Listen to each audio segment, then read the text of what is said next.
Here we go. So, out of all of you, are any of you interested in one day looking back and realizing you've wasted years of your life trapped inside of your comfort zone? I hope not. As a matter of fact, from interviewing Josiah, I know that he's not interested in that either.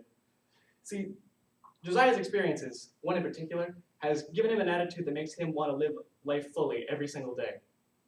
And for Josiah, living life fully means that you're always pursuing your hobbies and trying to do something new and finding new experiences and the things you like. And one of the things this contributes to in his life is looking towards how this can contribute to his career in the future and how that aligns with his goals for himself. But I think to understand him as a whole, you kind of need to understand what inspired his philosophy. You see, Josiah's adventurous attitude was something that came to him actually very early in his childhood, something that was inspired by one big major event in his life.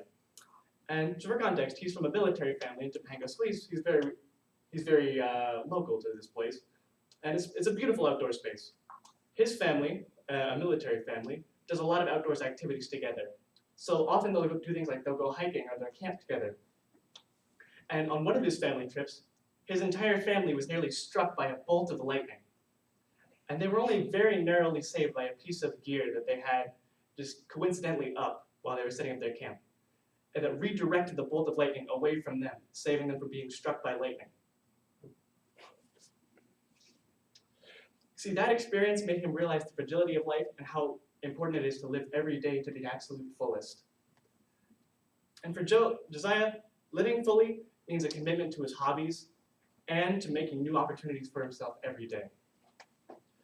For example, when he wanted to learn how to dirt bike, he didn't have a lot of money, so what he did was he would buy parts online and he assembled the dirt bike himself.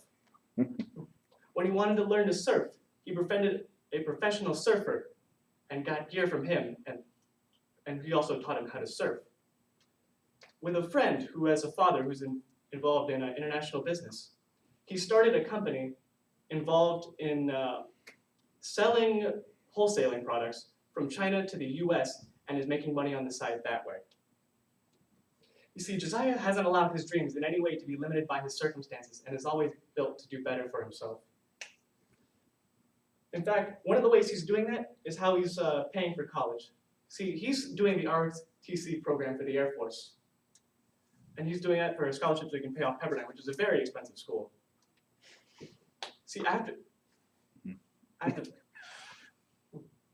See, that commitment comes with a 4-year minimum service requirement. And so it's very important to choose what you want to do early on. And Josiah doesn't know what he wants to do right now in terms of whether he wants to be a businessman or to try and be a pilot in the Air Force so that he can retire early. But regardless of the job he picks, Josiah is certain that he wants to choose a job that allows him to be involved in his community and make the world around him a better place. Realizing the importance of all the time and opportunities available to him at a young age has done wonders for him and has made all the difference, both in pursuing his hobbies, in finding a career for the future, and in the way he approaches everything he does. Imagine what we could all do if we lived like Josiah.